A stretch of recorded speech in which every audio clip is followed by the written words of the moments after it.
Good evening and welcome to the Hairenik Media Newscast, bringing you the latest headlines from the homeland and the region, along with community news and more.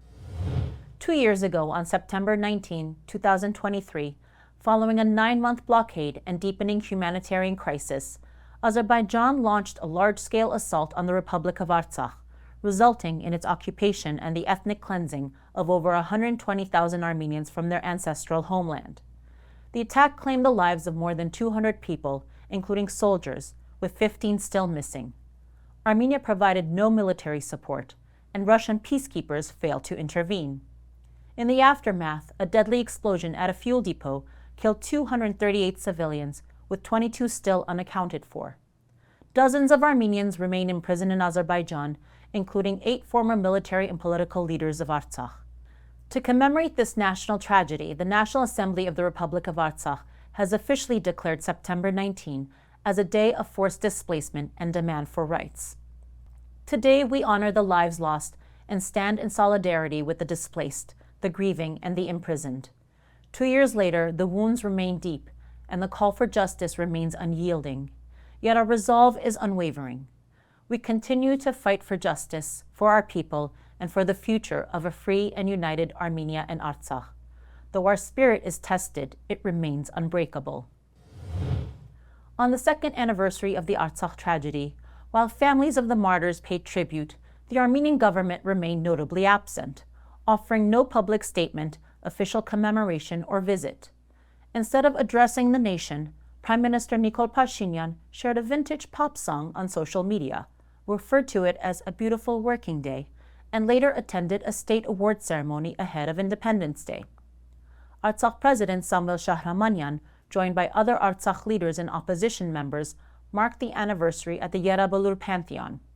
Speaking to reporters, Shahramanyan emphasized that the people of Artsakh paid the highest price so that the Republic of Armenia exists today, and stressed that the issue of Artsakh remains unresolved as long as the people of Artsakh are deprived of their homeland, the graves of their ancestors, and their holy places.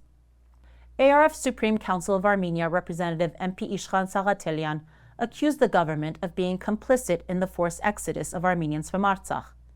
He stressed that the Artsakh issue is not closed and asserted that the current authorities do not represent the will of the people. In contrast, Prime Minister Nikol Pashinyan has repeatedly claimed the opposite. Just 10 days after his August 8 meeting with Aliyev in Washington, he publicly stated that the Karabakh Armenians should stop hoping to return to their homeland and instead focused on settling down in Armenia. Opposition MP Dikran Abrahamyan condemned holding military award ceremonies on the day commemorating the Azerbaijani invasion and Artsakh war victims, calling it shameful to receive honors while the nation remembers defeat, occupation, and the loss of territory. He criticized officers for accepting awards instead of paying tribute at Yerevan, questioning the value of their medals after losing the 44-day war and significant Armenian territory. Abrahamyan accused the leadership of humiliating the army and urged soldiers to reject silence and shame, stressing that the military should inspire respect and dignity, not become a symbol of humiliation. On September 21, Armenia's Independence Day, the ARF Youth of Armenia organized a march in Yerevan to honor the idea of independence and celebrate the holiday. Participants wore T-shirts featuring Mount Ararat and the slogan, "Independence is an absolute value." The event concluded with a pledge ceremony for new ARF members at the statue of Aram Manukyan, the founder of the Republic of Armenia's statehood. During the march, Saghatelian of the ARF Supreme Council of Armenia emphasized that only the Armenian state can protect the nation's identity, security, and future.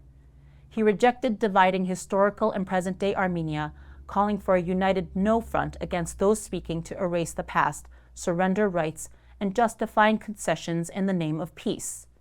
He identified Pashinyan as a primary threat to sovereignty, stating his removal is essential for national security, and stressed that independence is a mission rooted in resilience, heritage, and global unity.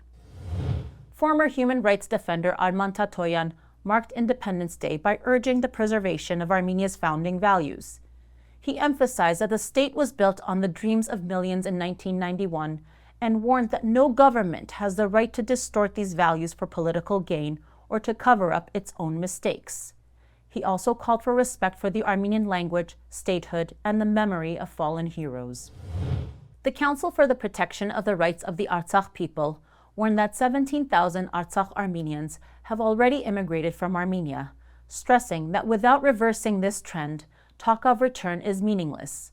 Citing unfulfilled promises and inadequate responses to proposals, the Council reaffirmed its priorities: the right of return, implementation of their 12-point demand, and urgent social support. It called for unity and public involvement, calling on citizens to join the movement and defend their rights together.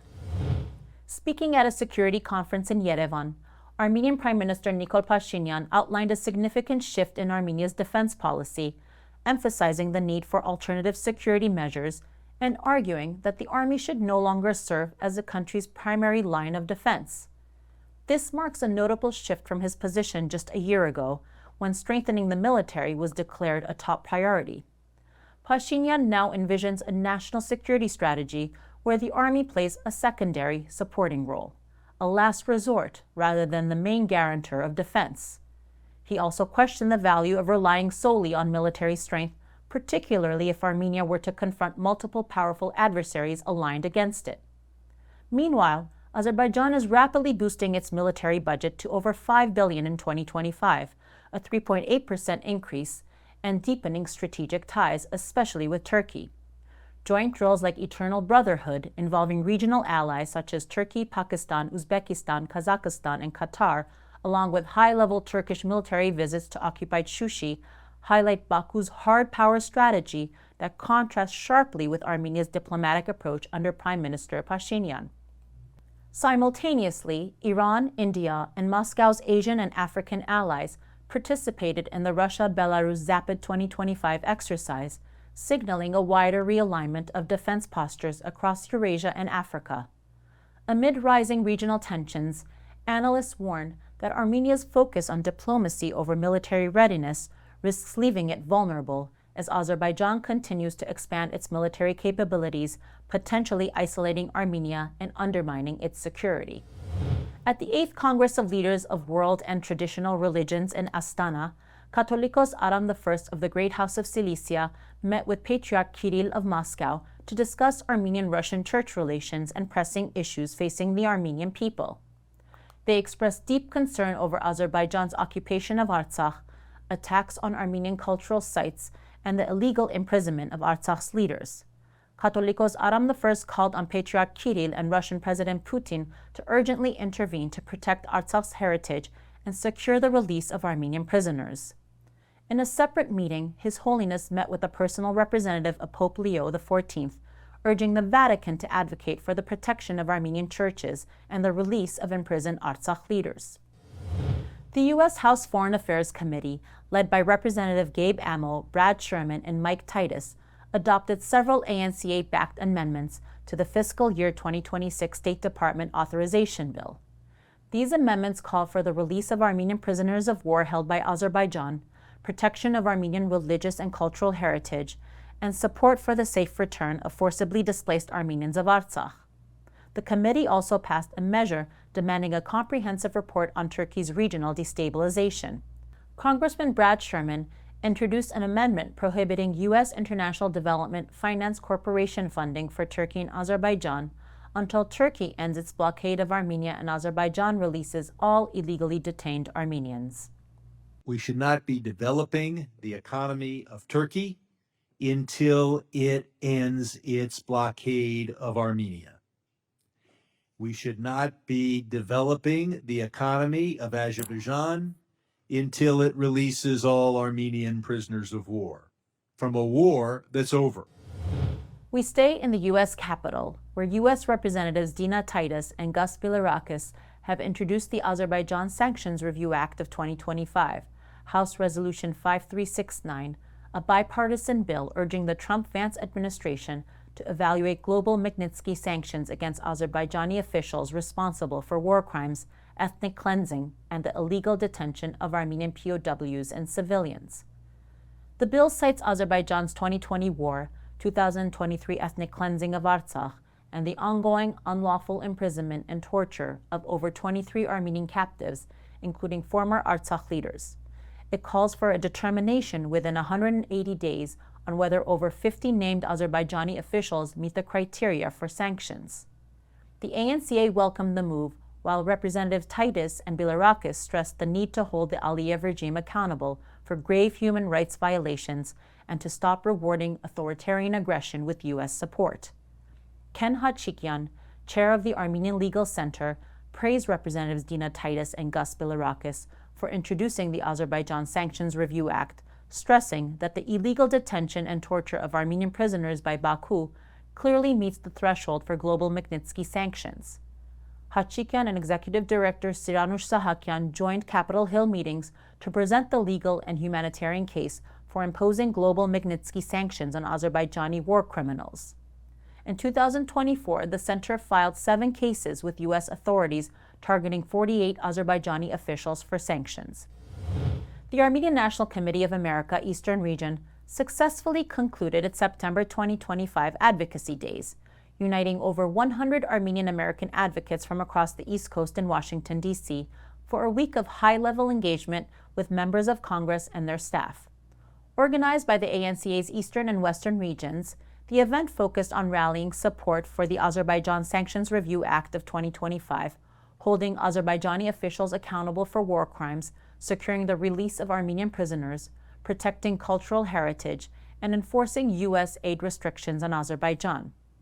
Advocates met with 435 congressional offices, pushing House members to co-sponsor House Resolution 5369, introduced by Representatives Dina Titus and Gus Bilirakis, and urging senators to back a letter by Senator Edward Markey calling for global Magnitsky sanctions on Azerbaijani war criminals. Youth participation was notably strong, reflecting growing nationwide engagement. On the second anniversary of Azerbaijan's genocidal ethnic cleansing of Artsakh, the ANCA hosted the Accountability 2025 event on Capitol Hill, bringing together members of Congress, human rights defenders, legal experts, and community leaders. The event capped the second day of ANCA Advocacy Days. Dr. Artsakh, ANCA Eastern Region Chairman, opened the event with a moment of silence, calling the tragedy not a war, but a systemic and systematic erasure of people. He urged the U.S. to lead with accountability by supporting the right of return, securing the release of Armenian prisoners, enforcing Section 907, and imposing Magnitsky sanctions on Azerbaijani war criminals. This was not a war. This was a systemic and systematic erasure of people from their land. The unjust imprisonment of Armenian political prisoners, political leaders, and prisoners of war. Section 907 of the Freedom Support Act, which restricts military aid to Azerbaijan until it ceases its aggression. This legislation exists for precisely these moments. It must not be waived or ignored at this time. Furthermore, we urge Congress, the Department of Justice, and the administration to apply Magnitsky sanctions against Azerbaijani officials who are responsible for war crimes, political repression, and ethnic cleansing. Congressional Armenian Caucus co-chair Frank Pallone highlighted decades of broken promises from Baku and Ankara and emphasized that the people of Artsakh have the right to return, reclaim their lands, and seek reparations, insisting these must be part of any agreement with Armenia. He also called for sanctions against Aliyev and other leaders responsible for the genocide. We talk about fake trials. I'm not even sure that any trials at all are taking place, and they're just rotting in the prisons. But regardless, now what do we have to do? Well, first of all, you mentioned sanctions. I think there should be sanctions against Aliyev and the leaders who perpetrated this genocide. If you chase people out of their land, even if they may live, it's still a genocide. It's still a violation of international law. It's still a war crime. And so there has to be justice for that. There has to be sanctions brought against the perpetrators of it. In addition to that, we have to have some kind of military security. Azerbaijan still occupies Armenian lands. And it's not at all clear what their intentions are with this Trump corridor. Representative Brad Sherman called Azerbaijan's actions one of the foremost human rights crises of our time, urging Congress to end waivers on Section 907 restrictions that allow military aid to Azerbaijan. When we see the ethnic cleansing of well over 100,000 indigenous Armenians from their homes, these people remain displaced, in need of urgent humanitarian assistance. And we see dozens of Armenians, including Artsakh's democratically elected political leaders, held illegally as hostages in Azerbaijan. This is one of the most foremost human rights crises of our time, and the story is not over.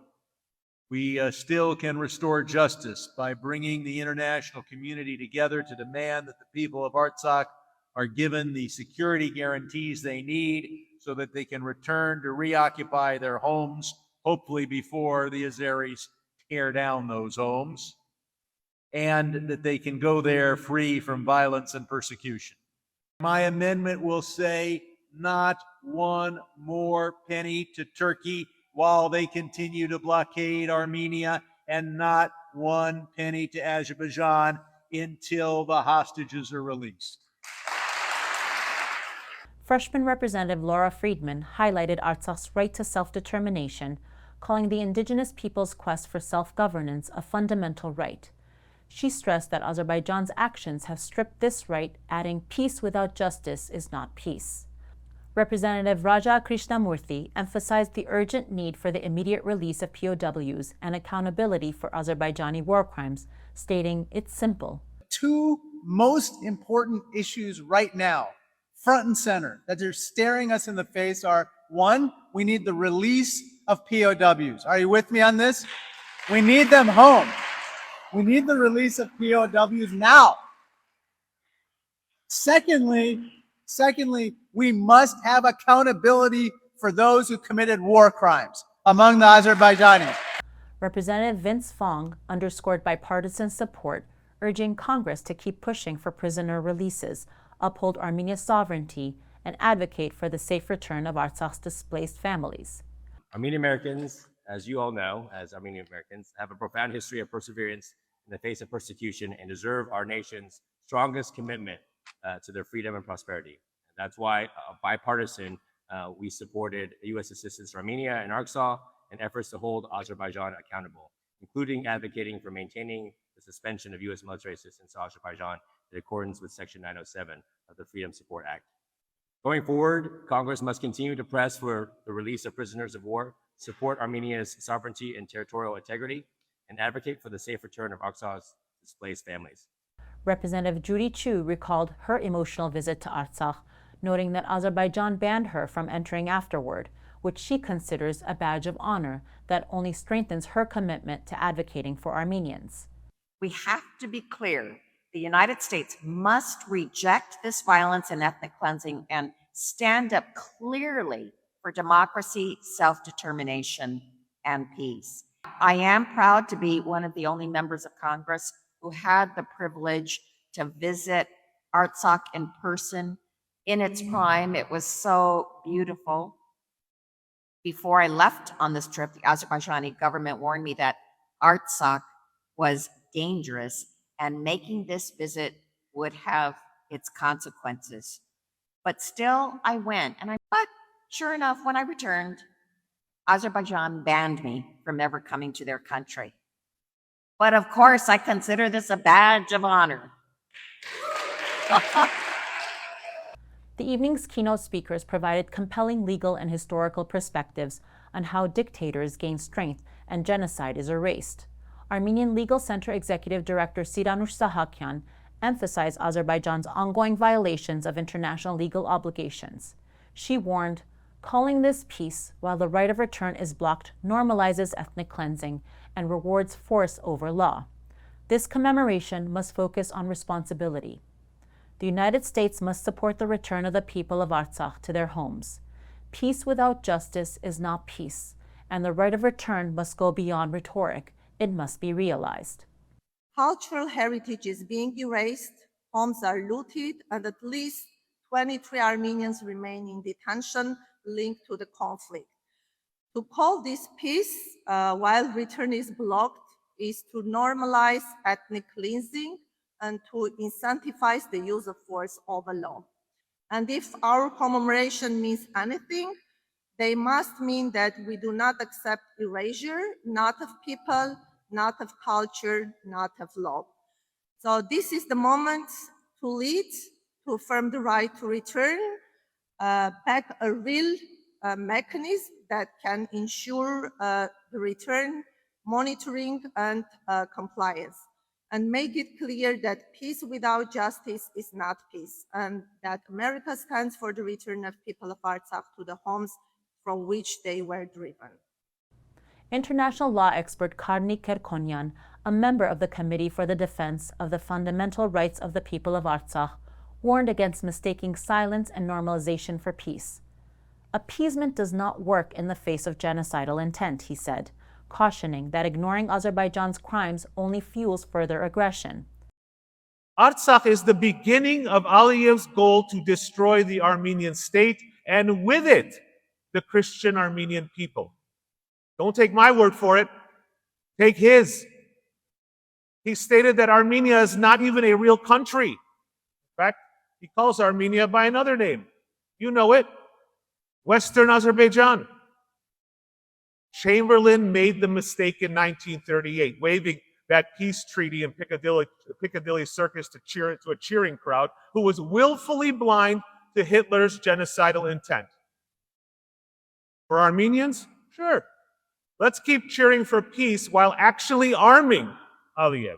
Let's initial peace terms while pretending he doesn't have genocidal intent, while pretending POWs and hostages don't exist, while pretending he didn't just wipe out a 4,000-year-old Armenian civilization in Artsakh just over 600 days ago, after starving them to collapse for 9 full months.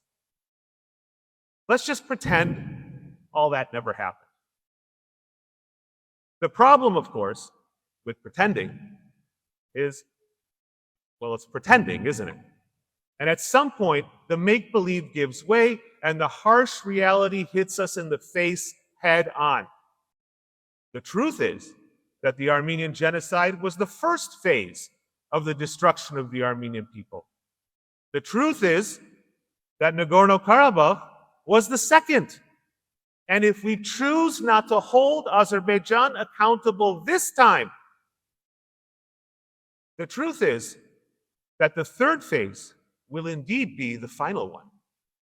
And I assure you that that final phase will not be pretend at all. ANCA Executive Director Aram closed the evening by emphasizing that to normalize genocide is to invite violence.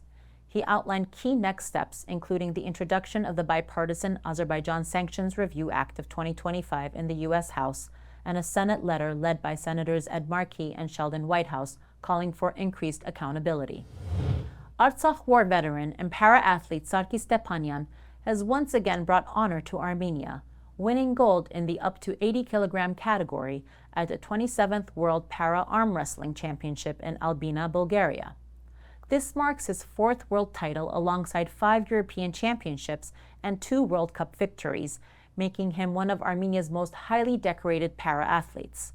More than just a victory, Stepanyan's achievement stands as a powerful symbol of resilience, determination, and national pride, a reminder of the strength and spirit that define the Armenian people.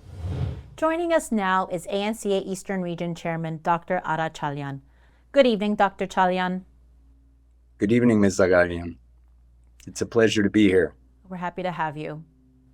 Reflecting on this year's Advocacy Days, what were the biggest successes and highlights, especially considering the strong participation from youth advocates across multiple states?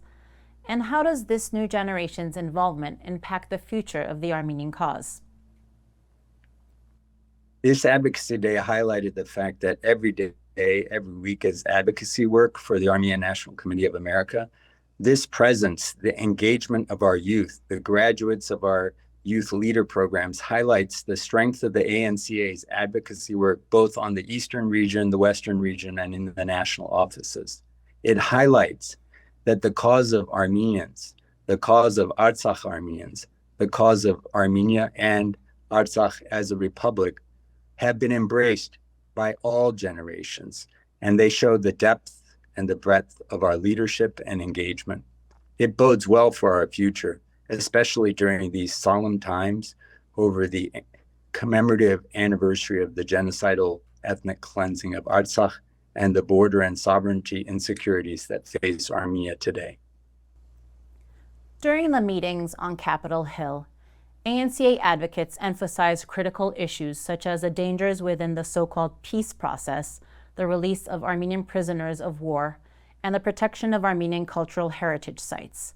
What kind of response or feedback did you receive from members of Congress on these urgent matters? Almost across the board, the representatives in both houses embraced the importance of this and recognized the advocacy and the call for accountability by the Armenian American community, but also recognized the leadership role and the important role that the United States of America has to play in these issues, and the importance of the legislative houses calling the executive branch and the departments of state to accountability and action to protect both American interests and American and Armenian interests in the Caucasus. We remind our viewers that our guest tonight is Dr. Artsakh, ANCA Eastern Region Chairman. Dr. Chalyan, advocates also pushed for the enforcement of Section 907 restrictions on U.S. aid to Azerbaijan and supported the Azerbaijan Sanctions Review Act, H.R. 5369. How important are these legislative efforts in holding Azerbaijani officials accountable, and what progress did you observe? With the introduction of the joint resolutions by Representative Titus and Bilirakis, as well as the work on the Senate side led by Senator Markey to call on the Secretary of State to both enforce Magnitsky sanctions, release the prisoners of war, demand accountability and enforceability of Section 907, we saw the importance of these issues not only as Armenian Americans, but as Americans. The thoughtful, responsible use of our tax dollars that provide military aid throughout the world, but military aid that should not be used against friendly nations and republics which have key constituencies amongst the American population. We see this as a cross-cutting issue. U.S. aid, whether humanitarian aid, military aid, economic aid, should be used responsibly and to support the interests of not only our nation and other nations, but also our citizens. So we saw broad engagement in this, and we saw the power of our work and the importance of being the voices on the Hill. Events like Accountability 2025 and the Congressional Staff Briefing played a key role during Advocacy Days. How did these initiatives strengthen ANCA's mission and advocacy strategy moving forward? And what are the next steps for the Eastern region and the community to stay engaged? These events highlighted not only the key issues of the release of our prisoners of war, the safety of our cultural and religious heritage sites, the security of our sovereign nation, and the importance, highlighting the importance of the occupied lands across our borders. And they also called for the Magnitsky sanctions. These programs enhanced our reach across the Hill from both elected officials to their staff to other departments that have an interest in this. So they're very important on the Hill. The other important value these programs highlighted were our visitors from Artsakh, Siranur Sahakyan's human rights work, Karnik Kirkonyan's work as an attorney, again on the human rights front. They highlighted the depth of our community's talent and engagement on these issues, that we will not remain silent. But most importantly, these also allow us as concerned Armenian Americans to guide our friends, our acquaintances, our political allies and elected officials in our local areas to tune in and to learn about these issues as it may guide their roles in the electoral process and in legislative work, both locally, regionally, and nationally. For the Eastern region, this really highlighted the work of our interns and graduates, and their returning to Hill empowers them both in their potential political, human rights, and advocacy careers, but also in their general careers. And most importantly, it allows us to keep both our community in the diaspora, but also our friends and family and brothers and sisters in Artsakh and Armenia, or of Artsakh and Armenia. It helps them realize they have support, they have advocates, that we are not giving up. And I feel, and our advocates feel, that this hopefully will give them a glimmer of hope and inspiration to do as much as they have already done, to know we have done as much as we can, and we will continue to do more. Thank you. We would like to take a moment to acknowledge and commend the unwavering dedication and hard work of the ANC leadership and its advocates in tirelessly advancing the Armenian cause. Dr. Artsakh, Chairman of the ANCA Eastern Region, thank you. Thank you for asking me to join you, and thank you to our advocates for all they do and those who support them. That's all for tonight's broadcast. Thank you for joining, and don't forget to follow us on YouTube, Facebook, Instagram, and X. Good night.